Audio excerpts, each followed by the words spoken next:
ओम श्री गणेशाय नमः। जय गौरी शंकर। हर हर महादेव। श्रावण माह महात्म्य का 29वां अध्याय। श्रावण मास में किए जाने वाले व्रतों का काल निर्णय। ईश्वर बोले, हे सनत कुमार, अब मैं पूर्व में कहे गए व्रत कर्मों के समय के विषय में बताऊंगा। हे महामुने, किस समय कौन सा कृत्य करना चाहिए उसे सुनिए। श्रावण मास में कौन सी तिथि किस विहित काल में ग्रहण के योग्य होती है और उस तिथि में पूजा जागरण आदि से संबंधित मुख्य समय क्या है। उन व्रतों के वर्णन के समय कुछ व्रतों का समय तो पूर्व के अध्यायों में बता दिया गया है। नक्त व्रत का समय ही विशेष रूप से उन व्रतों तथा कर्मों में उचित बताया गया है। दिन में उपवास करें तथा रात्रि में भोजन करें, यही प्रधान नियम है। सभी व्रतों का उद्यापन उन व्रतों की तिथियों में ही होना चाहिए। यदि किसी कारण से उन तिथि में उद्यापन असंभव हो तो पंचांग शुद्ध दिन में एक दिन पूर्व अधिवासन करके और दूसरे दिन आदरपूर्वक होम आदि कृत्यों को करें।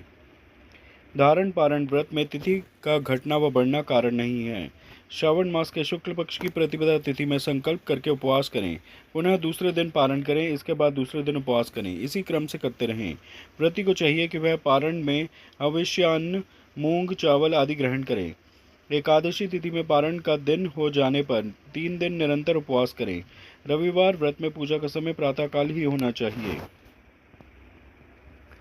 सोमवार के व्रत में पूजा का प्रधान समय सायंकाल कहा गया है। मंगल, बुध तथा गुरु के व्रत में पूजन के लिए मुख्य समय प्रातःकाल है।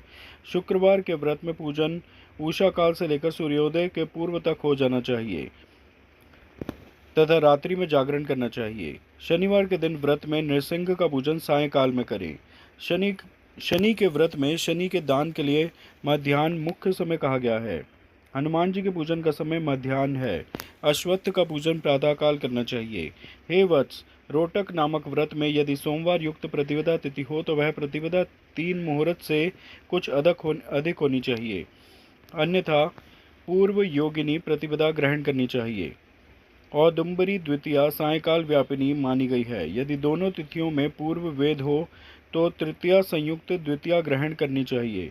स्वर्ण गौरी नामक व्रत की तृतीया तिथि चतुर्थी युक्त होनी चाहिए। गणपति व्रत के लिए तृतीया विध चतुर्थी तिथि प्रशस्त होती है। नागों के पूजन में षष्ठी युक्त पंचमी प्रशस्त होती है। सुपौदन व्रत में सायंकाल सप्तमी युक्त षष्ठी श्रेष्ठ होती है। शीतला के व्रत में मध्याह्न व्यापिनी सप्तमी ग्रहण करनी चाहिए। देवी के पवित्रारोपण व्रत में रात्रि व्यापिनी अष्टमी तिथि ग्रहण करनी चाहिए। नक्त व्यापिनी कुमारी नवमी प्रशस्त मानी जाती है। इसी प्रकार आशा नामक जो दशमी तिथि है वह भी नक्त व्यापिनी होनी चाहिए। विद्ध एकादशी का त्याग करना चाहिए। हे मुने, उसमें वेद के विषय में सुनिए। एकादशी व्रत के लिए अरुणोदय में दशमी का वेद वैष्णवों के लिए तथा सूर्योदय में दशमी का वेद स्मार्तों के लिए निंद होता है। रात्रि के अंतिम प्रहर का आधा भाग अरुणोदय होता है। इसी रीति से जो द्वादशी हो वह पवित्रारोपण में ग्राह्य है। कामदेव के व्रत में त्रयोदशी तिथि रात्रि व्यापिनी होनी चाहिए। उससे भी द्वितीय याम व्यापिनी त्रयोदशी हो तो वह अति प्रशस्त होती है। शिवजी के पवित्रारोपण व्रत में रात्रि व्यापिनी चतुर्दशी होनी चाहिए। उसमें भी जो चतुर्दशी अर्धरात्रि व्यापिनी होती है वह अति श्रेष्ठ होती है। उपाकर्म तथा उत्सर्जन कृत्य के लिए पूर्णिमा तिथि अथवा श्रवण नक्षत्र होने चाहिए। यदि दूसरे दिन 3 मुहूर्त तक पूर्णिमा हो तो दूसरा दिन ग्रहण करना चाहिए, अन्यथा तैत्तिरीय शाखा वालों को और ऋग्वेदियों को पूर्व दिन ही करना चाहिए। तैत्तिरीय यजुर्वेदियों को 3 मुहूर्त पर्यंत दूसरे दिन पूर्णिमा में श्रवण नक्षत्र हो तब भी पूर्व दिन दोनों कृत्य करने चाहिए। यदि पूर्णिमा तथा श्रावण दोनों का पूर्व दिन 1 मुहूर्त के अनंतर योग हो और दूसरे दिन हो मुहूर्त के भीतर दोनों समाप्त हो गए हों, तब पूर्व दिन ही दोनों कर्म होना चाहिए। यदि हस्त नक्षत्र दोनों दिन अपराह्न काल व्यापी हो तब भी दोनों कृत्य पूर्व दिन ही संपन्न होने चाहिए। श्रवणाकर्म में उपाकर्म प्रयोग के अंत में दीपक का काल माना गया है और सर्वबलि के लिए भी वही काल बताया गया है। पर्व के दिन में अथवा रात्रि में अपने अपने ग्रह सूत्र के अनुसार जब भी इच्छा हो इसे करना चाहिए। इस दीपदान तथा सर्व बलिदान कर्म में अस्त काल व्यापिनी पूर्णिमा प्रशस्त है। हयग्रीव के उत्सव में मध्याह्न व्यापिनी पूर्णिमा प्रशस्त होती है। रक्षाबंधन कर्म में अपराह्न व्यापिनी पूर्णिमा होनी चाहिए। इसी प्रकार संकष्ट चतुर्थी चंद्रोदय व्यापिनी ग्राह्य होनी चाहिए। यदि चंद्रोदय व्यापिनी चतुर्थी दोनों दिनों में हो अथवा दोनों दिनों में न हो तो भी चतुर्थी व्रत पूर्व दिन में करना चाहिए, क्योंकि तृतीया में चतुर्थी महान पुण्य फल देने वाली होती है। अतः हे वत्स, व्रतियों को चाहिए कि गणेश जी को प्रसन्न करने वाले इस व्रत को करें। गणेश चतुर्थी, गौरी चतुर्थी और बहुला चतुर्थी, इन चतुर्थियों के अतिरिक्त अन्य सभी चतुर्थियों के पूजन के लिए पंचमी विद्या कही गई है। कृष्ण जन्माष्टमी तिथि निशित व्यापिनी ग्रहण करनी चाहिए। निर्णय में सर्वत्र तिथि 6 प्रकार की मानी जाती है। दोनों दिन पूर्ण व्यापित, दोनों दिन केवल अव्यापित, अंश से दोनों दिन सम व्यापित,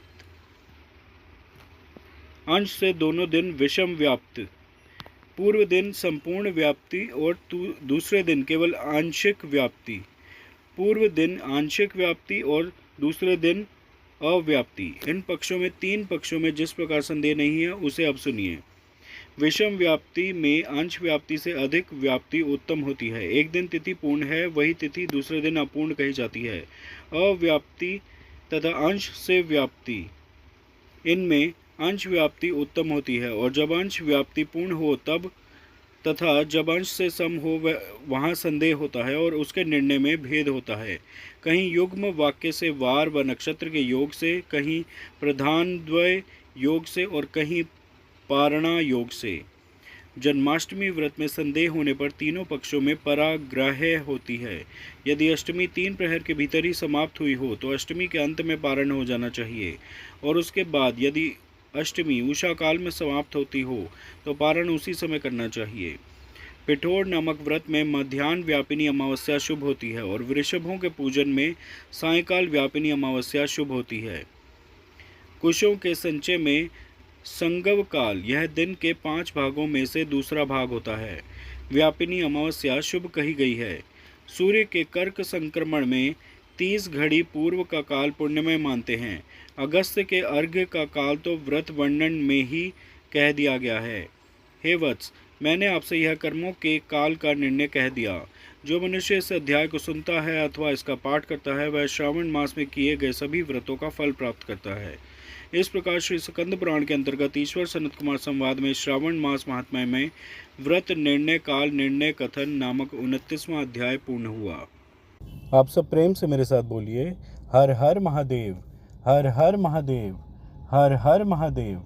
कृपया इस वीडियो को लाइक व शेयर करें और चैनल सब्सक्राइब करें। धन्यवाद। ओम नमः शिवाय।